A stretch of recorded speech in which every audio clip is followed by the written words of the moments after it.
എൻ്റെ ചായ എന്നാ ഉറക്കമായത്? ഒന്ന് എഴുന്നേറ്റേ. ജെറി അവനെ തട്ടി വിളിച്ചു. ഇന്നലത്തെ വീരസാഹസിക പരാക്രമങ്ങൾ കഴിഞ്ഞ് വന്നിട്ടുള്ള കിടപ്പായിരുന്നു ഡേവിഡ്. സാധാരണ ഒരു 5 മണി ആവുമ്പോഴേ ഡേവിഡ് എഴുന്നേൽക്കാറുള്ളതാ. ഇന്നിപ്പോ അത് 7:30 കഴിഞ്ഞു. ഈശോയെ, രാവിലെ തന്നെ നേരം വെളുക്കുകയാണല്ലോ. ഡേവിഡ് കൈകൾ രണ്ടും മേൽപോട്ടുയർത്തി ഒന്ന് ശരീരം സ്ട്രെച്ച് ചെയ്തുകൊണ്ട് എഴുന്നേറ്റു. ആ കണ്ണൊന്ന് തിരുമ്മി തുറന്ന പാടെ ഡേവിഡിന്റെ നോട്ടം പാഞ്ഞത് ആ അടഞ്ഞ മുറിയുടെ വാതിലിലേക്കായിരുന്നു. പിന്നെ ആ ക്ലോക്കിലേക്കും. ഇന്നലെ ഒരുത്തി അതിലോട്ട് കയറി വാതിലടച്ചതല്ലേ. ബ്രേക്ക്ഫാസ്റ്റ് റെഡി ആയോടാ? ഡേവിഡ് ജെറിയെ നോക്കിക്കൊണ്ട് ചോദിച്ചു. ആ, നല്ല അപ്പവും ചിക്കനും ഉണ്ട്, ജെറി പറഞ്ഞു. ഞാൻ ഒന്ന് പല്ല് തേച്ചിട്ട് വരാം, നീ വിളമ്പി വെക്ക്, ഡേവിഡ് ജെറിയോട് പറഞ്ഞുകൊണ്ട് സ്വന്തം മുറിയിലേക്ക് നടന്നു. അന്നേരവും നന്ദ കിടക്കുന്ന മുറിയിലേക്ക് ഡേവിഡിന്റെ കണ്ണുകൾ ഒന്ന് പാഞ്ഞു. ഇന്നലെ അടിപിടിക്കിടയിൽ ആ മണ്ണിലും ചെളിയിലുമെല്ലാം കിടന്നു ഉരുണ്ടതുകൊണ്ട് വിസ്തരിച്ചൊരു കുളിയും പാസാക്കിയാണ് ഡേവിഡ് ആ മുറിക്കുള്ളിൽ നിന്ന് ഇറങ്ങിയത്. ഹാളിലെത്തിയപ്പോൾ നന്ദ കിടക്കുന്ന മുറിക്കരികിൽ വെപ്രാളത്തോടെ നിൽപ്പുണ്ട് ജെറി. എന്നതാടാ? ഡേവിഡ് നെറ്റി ചുളിച്ചുകൊണ്ട് ചോദിച്ചു. ഇച്ചായ, ചേച്ചി വാതിൽ തുറക്കുന്നില്ല. കുറേ നേരമായി ഞാൻ തട്ടുന്നു. ഡേവിഡ് ജെറിക്ക് മറുപടി കൊടുക്കാതെ 1-2 തവണ കൂടെ ആ വാതിലിൽ തട്ടി നോക്കി. തുറക്കുന്നില്ല എന്ന് കണ്ടതോടെ ഡേവിഡ് ആ വാതിൽ ചവിട്ടി തുറന്നു. കട്ടിലിൽ കിടപ്പാണവൾ. നന്ദേ! ഡേവിഡ് ഒറ്റ കുതിപ്പിന് അവളുടെ അടുത്തെത്തി അവളെ പതിയെ തട്ടി വിളിച്ചു. നന്ദ പതിയെ ഒന്ന് മൂളിയെങ്കിലും അവൾക്ക് കണ്ണ് തുറക്കാൻ വയ്യ. ഡേവിഡ് അവളുടെ നെറ്റിയിൽ കൈവച്ചു. പനിയാണ്, പൊള്ളുന്ന പനി. ഇന്നലെ രാത്രി നനഞ്ഞു കുതിർന്നു വന്ന കിടപ്പല്ലേ, അതിൽ പനി പിടിച്ചു കാണും. ഡേവിഡ് ആശങ്കയോടെ നെറ്റിയൊഴിഞ്ഞു. ജെറി, നീ ആ സെബാസ്റ്റ്യൻ ഡോക്ടറെ വിളിച്ചിട്ട് ഇങ്ങോട്ട് വരാൻ പറ, ഡേവിഡ് ജെറിയെ നോക്കിക്കൊണ്ട് പറഞ്ഞു. ആയിച്ചായ, ഞാൻ ഇപ്പോൾ വിളിക്കാം. ജെറി വെപ്രാളത്തോടെ പുറത്തേക്ക് കടന്നു. ഡേവിഡ് കയ്യിൽ തല താങ്ങി നന്ദയുടെ അടുത്തേക്ക് ഇരുന്നു. അവന് ദേഷ്യവും സങ്കടവും എല്ലാം ഒരുപോലെ വരുന്നുണ്ടായിരുന്നു. അവളെപ്പോലെ ഒരു പെൺകുട്ടിയുടെ സ്നേഹം കിട്ടാൻ ഒട്ടും അർഹതയില്ലാത്ത ഒരുത്തന് വേണ്ടിയാണ് അവൾ ഇങ്ങനെ സ്വയം ഇല്ലാതാവുന്നത്. കുറച്ചു നേരത്തിനകം ഡോക്ടർ വന്നു. ടെമ്പറേച്ചർ ചെക്ക് ചെയ്തു. വേണ്ട മരുന്നുകൾ എഴുതി കൊടുക്കുകയും ചെയ്തു. പോകുന്നതിന് മുമ്പ് അവളുടെ നനഞ്ഞ വസ്ത്രങ്ങൾ ചേഞ്ച് ചെയ്യണമെന്ന് ഡോക്ടർ പ്രത്യേകം പറഞ്ഞു. ജെറിയും ഡേവിഡും പരസ്പരം മുഖത്തോട് മുഖം നോക്കി. നന്ദയെ ആര് വസ്ത്രം ധരിപ്പിക്കും എന്നൊരു ധാരണ രണ്ടാൾക്കുമില്ല. ഒടുവിൽ ജെറി തന്നെയാണ് അടുത്ത വീട്ടിലെ റോസുവിനെ വിളിക്കാമെന്ന് പറഞ്ഞത്. അത് വേണോ? ഡേവിഡ് ഒന്നുകൂടെ ആലോചിച്ചു.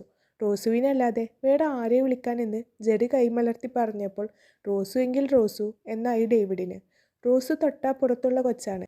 അതും അതിൻ്റെ അമ്മച്ചിയുമാണ് അവിടെ താമസിക്കുന്നത്. ഒരു വായാടി പെണ്ണാണ്. എന്നാലോ ആ ഉള്ളു നിറയെ എല്ലാവരോടും സ്നേഹവുമാണ്. ജെറി വിളിച്ച വഴിയെ റോസ് ഓടി വന്നു. പക്ഷെ വള്ളിപുള്ളി തെറ്റാതെ നന്ദയെപ്പറ്റി റോസ് എല്ലാം ചോദിച്ചറിഞ്ഞതിന് ശേഷമാണ് വസ്ത്രം മാറിക്കൊടുക്കാം എന്ന് റോസ് സമ്മതിച്ചത്. ഒന്നാമത് 2 ആണുങ്ങൾ മാത്രം താമസിക്കുന്ന ഒരു സ്ഥലത്ത് ഒരു പെൺകുട്ടി ബോധമില്ലാതെ കിടക്കുന്നു എന്നൊക്കെ വെച്ചാൽ അത് എന്താ ഏതാ എന്നൊക്കെ റോസുവിനറിയണ്ടേ. എന്നാലും എൻ്റെ ഡേവിച്ച, ഞാൻ കരുതിയിരുന്നത് നിങ്ങൾ സന്യസിക്കാനുള്ള പരിപാടിയിലായിരുന്നു എന്നാ. ഇതിപ്പോൾ മൊട്ടയിൽ നിന്ന് വിരിയുന്നതിന് മുന്നേ നിങ്ങൾ പ്രേമിച്ചു തുടങ്ങിയെന്ന് പറയുമ്പോൾ ഒരിത്തിരി അതിശയം തന്നെ. റോസു താടിക്ക് കൈകൊടുത്ത് അവനെ തന്നെ ആകെ മൊത്തം ഒന്ന് ഒഴിഞ്ഞുകൊണ്ട് പറഞ്ഞു. മറുപടിയൊന്നും പറയാതെ ഡേവിഡ് അവളെ നോക്കി കണ്ണുരുട്ടി കാണിച്ചു. ആ, നിങ്ങളിങ്ങനെ കണ്ണുരുട്ടി തന്നെയാണോ ആ ചേച്ചിയുടെ അടുത്തും? ഇങ്ങനെ മസിൽ പിടിച്ച് നടന്നാൽ ആ ചേച്ചി പൊട്ടിയും തട്ടിപ്പോവും കേട്ടോ. റോസു ഡേവിഡിനെ ഒന്ന് ഉപദേശിച്ചുകൊണ്ട് അകത്തേക്ക് കയറിപ്പോയി. കുറച്ചു നേരം കൊണ്ട് നന്ദയുടെ വസ്ത്രം മാറിക്കൊടുത്ത് റോസ് പുറത്തിറങ്ങുകയും ചെയ്തു. എന്തെങ്കിലും ആവശ്യമുണ്ടെങ്കിൽ വിളിച്ചാൽ മതി എന്നും പറഞ്ഞു. ഡേവിഡ് നന്ദയുടെ അരികിൽ തന്നെ ഇരിപ്പുറപ്പിച്ചു. മയക്കം വിട്ടുണരാൻ കുറച്ചു നേരം എടുക്കുമെന്ന് ഡോക്ടർ പറഞ്ഞിരുന്നു. പലവട്ടം ചെറിയ ഭക്ഷണം കഴിക്കാൻ വിളിച്ചെങ്കിലും അവൾ അതിന് കൂട്ടാക്കിയില്ല. ഡേവിഡ് അങ്ങനെ ആ കട്ടിലിൻ്റെ തലക്കൽ ഇരുന്നുറങ്ങിപ്പോയി. എപ്പോഴും നന്ദ ഉണർന്നു. ആദ്യം നോട്ടം വീണത് ഡേവിഡിൻ്റെ മുഖത്താണ്. നന്ദ പരിഭ്രമത്തോടെ ചുറ്റും നോക്കി. ക്ലോക്കിലേക്ക് കണ്ണുകൾ പായവേ അതിൽ 11 മണി കഴിഞ്ഞിരിക്കുന്നു. ഇത്ര നേരം താൻ ഉറങ്ങിപ്പോയോ എന്ന് നന്ദ ആശങ്കപ്പെട്ടു. നന്ദ പിടഞ്ഞു എഴുന്നേറ്റു.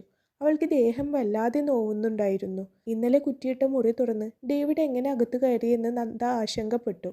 ആ ആശങ്ക ഒഴിയുന്നതിന് മുന്നേ അവൾ സ്വന്തം ദേഹത്തേക്കൊന്ന് നോക്കി. ഒരു പിങ്ക് ചുരിദാറാണ് അവൾ അന്നേരം ധരിച്ചിരിക്കുന്നത്. നന്ദ ഞെട്ടിപ്പോയി. അവൾ കിടുകിടാ വിറച്ചു. ആരോ തൻ്റെ വസ്ത്രം മാറിയിരിക്കുന്നു. ആ വീട്ടിൽ ജെറിയെയും ഡേവിഡിനെയും ഒഴികെ വേറെ ഒരാളെയും നന്ദ കണ്ടിട്ടില്ലല്ലോ. അപ്പോൾ പിന്നെ തൻ്റെ വസ്ത്രം മാറിയത്?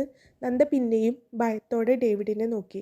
അതേ നിമിഷമാണ് ഡേവിഡ് ഉറക്കമുണർന്നതും. പേടിച്ചരണ്ട് വിളറി വെളുത്തിരുന്ന് തന്നെ നോക്കുന്നവളെ കാണെ ഡേവിഡ് അവളെ സംശയഭാവത്തിലൊന്ന് നോക്കി. എഴുന്നേറ്റോ? താൻ ആളെ പേടിപ്പിച്ച് കളഞ്ഞല്ലോ, ഡേവിഡ് നേരത്തെ ചിരിയോടെ ചോദിച്ചു. ഡേവിഡ് ചോദ്യം പൂർത്തിയാക്കും മുമ്പേ നന്ദയുടെ കൈ ഡേവിഡിൻ്റെ കവിളിൽ പതിഞ്ഞു കഴിഞ്ഞിരുന്നു. ഡേവിഡ് മുഖവും താഴ്ത്തി അടികൊണ്ട കവിളിൽ കൈവച്ചിരുന്നു പോയി. നന്ദക്ക് കൈ വേദനിച്ചു പോയിരുന്നു. ആരേച്ചാ ഇവിടെ പടക്കം പൊട്ടിച്ചത്? ജെറി ശബ്ദം കേട്ട് പാഞ്ഞു വന്നു. ദേ ഈ ഇരിക്കുന്നവൾ. ഡേവിഡ് കണ്ണുരുട്ടി നന്ദയെ ഒന്ന് നോക്കി. നീ നീ ഇത്രയും വൃത്തികെട്ടവനായിരുന്നോ? നന്ദ ഡേവിഡിൻ്റെ കോളറിൽ കുത്തിപ്പിടിച്ചുകൊണ്ട് അലറി. ഡേവിഡിൻ്റെ അത്രയും അടുത്തായിരുന്നു നന്ദയുടെ മുഖം. പനിച്ചൂടിൽ ചുവന്നു വിങ്ങിയ മുഖം. അവൻ അത്രയും അടുത്ത് അവളെ കാണെ വല്ലാതെ ഒരു ഇഷ്ടം തോന്നിപ്പോയി. അവളുടെ ചൂട് നിശ്വാസം മുഖത്ത് തട്ടുന്നുണ്ട്. ഡേവിഡിൻ്റെ കണ്ണുകൾ ചിമ്മി അടഞ്ഞു പോയി ആ നിശ്വാസത്തിൽ. ഇവൾക്ക് ഇങ്ങനെയൊക്കെ ദേഷ്യപ്പെടാൻ അറിയുമോ? ഡേവിഡിന് കൗതുകം തോന്നി. ഡേവിഡ് ഒരു കുലുക്കവും ഇല്ലാതെ ഇരിക്കുന്നത് കാണെ നന്ദക്ക് ദേഷ്യം ഇരട്ടിയായി. നന്ദ അവനെ പിറകിലേക്ക് തള്ളി. അപ്രതീക്ഷിതമായ തള്ളലായിരുന്നതുകൊണ്ട് ഡേവിഡ് പിന്നിലേക്ക് മലച്ചുപോയി. ഇരുന്നിരുന്ന പ്ലാസ്റ്റിക് കസേര ആ വീഴ്ചയിൽ പൊട്ടുകയും ചെയ്തു. തൊട്ടടുത്ത നിമിഷം നന്ദ ടേബിളിൽ ഇരുന്നിരുന്ന ഫ്ലവർ വേസ് എടുത്ത് ഡേവിഡിനെ നോക്കി വീശിയെറിഞ്ഞു. അത് ഉന്നം പിഴക്കാതെ ഡേവിഡിൻ്റെ നെറ്റിയിൽ തട്ടി. ഞൊടി നേരം കൊണ്ട് അവൻ്റെ നെറ്റിയിൽ നിന്നും ചോര വാർന്നൊഴുകി. അയ്യോ കർത്താവേ! ജെറി തലയിൽ കൈവച്ച് നിന്നുപോയി. ആ ചേച്ചി എഴുന്നേറ്റോ? അയവാ, എൻ്റെ ചുരിദാർ ചേച്ചിക്ക് കറക്റ്റ് പാകമാണല്ലോ. ആ മുറിയിലെ സംഘർഷാവസ്ഥ അറിയാതെ റോസു ആ മുറിയിലേക്ക് കയറി വന്നു. റോസുവിനെ നന്ദ ആദ്യമായി കാണുകയാണല്ലോ. റോസുവിൻ്റെ ആ വരവിൽ, അവളുടെ ആ പറച്ചിലിൽ അതുവരെ അഗ്നിപർവ്വതം പോലെ നിന്നിരുന്ന നന്ദ തണുത്തുറഞ്ഞുപോയി. അയ്യോ ഡേവിച്ച, എന്നാ പറ്റി? റോസു അന്നേരമാണ് നെറ്റിയും പൊത്തിപ്പിടിച്ചിരിക്കുന്ന ഡേവിഡിനെ കണ്ടത്. ദേ അവളോട് ചോദിക്ക്. അല്ലേ ഈ ഒരു പനിയുടെ കൂടെ മനുഷ്യന്മാർക്ക് ഭ്രാന്തും വരുമോ? ഡേവിച്ചൻ അത്രയും ചോദിച്ചുകൊണ്ട് ആ മുറിക്ക് പുറത്തേക്ക് ഇറങ്ങി. കൂടെ ജെറിയും. എന്താ ചേച്ചി, എന്താ പ്രശ്നം? റോസു ചോദിച്ചു. നന്ദ ഒന്നും മിണ്ടാതെ മുഖം പൊത്തി കരഞ്ഞുപോയി.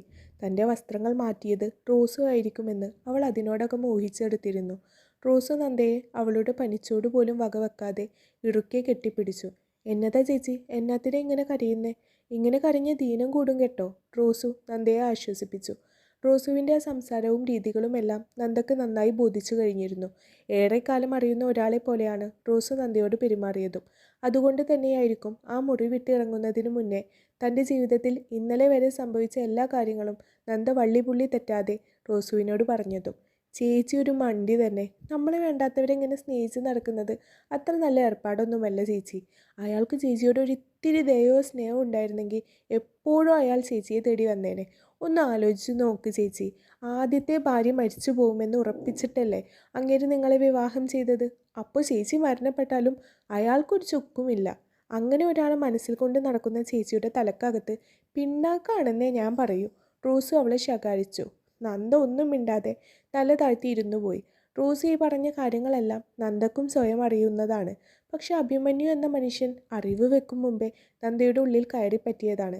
ആ മനുഷ്യനെ ഹൃദയത്തിൽ നിന്നും എങ്ങനെ ഇറക്കി വിടണമെന്ന് നന്ദക്ക് ഒരു നിശ്ചയവുമില്ല. എന്നാലും ചേച്ചി, ഡേവിച്ചനോട് ചെയ്തത് ഇത്തിരി കടുത്തുപോയി കേട്ടോ. അതെന്നാ തെറ്റ് ചെയ്തിട്ടാ അതിനോടിങ്ങനെ?